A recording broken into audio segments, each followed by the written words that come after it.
Imagine this scenario.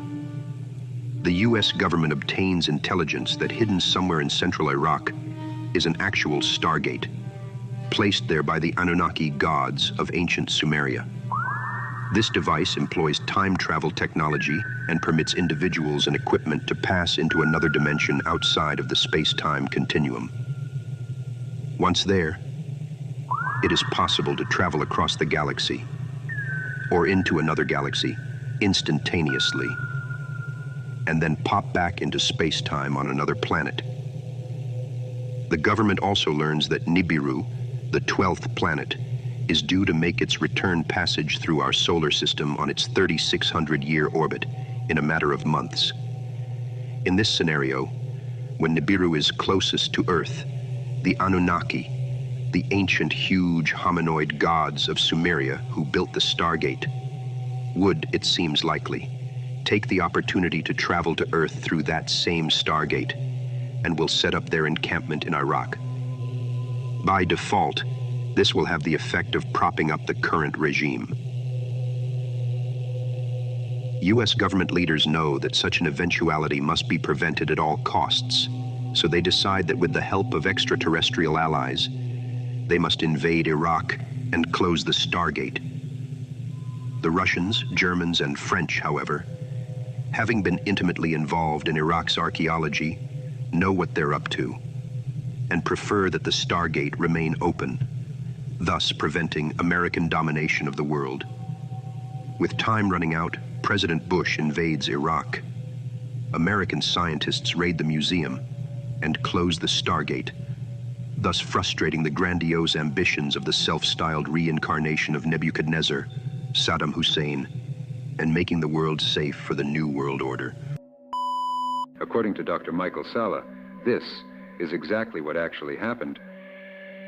Such a fantastic theory would not be expected from someone whose entire career has been spent in academia, pursuing rather conventional political and diplomatic studies. Dr. Salla, an Australian national, obtained his MA in philosophy from the University of Melbourne, and then his doctorate in government from the University of Queensland in 1993.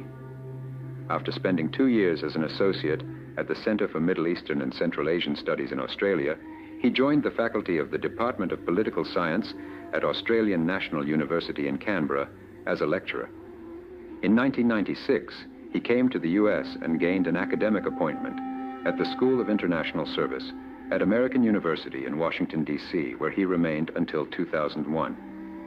He is currently researching methods of transformational peace as a researcher in residence in the Center for Global Peace at American University.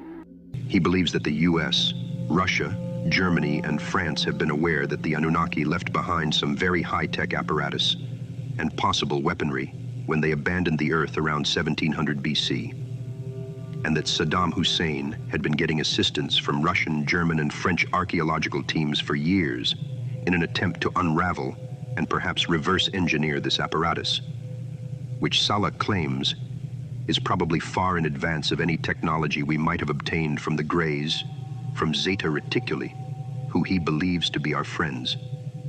If a European-Iraqi alliance were able to back-engineer this technology and/or strike up an alliance with the Anunnaki when they return, Salla thinks, then whatever military advantage the US has had with its technology, even including anti-gravity craft, would probably disappear, and we would quickly become a second-rate power. The return of Planet X centers on the recovery of a technology once housed at Solomon's Temple that is used to open a gateway linking Earth with far-off regions of space. Recent military and political activity suggests that the world powers are jockeying for position as if the return of Planet X is imminent. The stakes are high.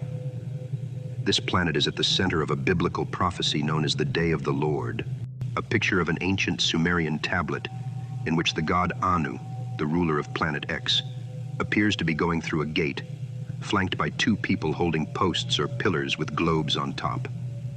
These poles, splendid shining posts, represent the Stargate in a simplified form.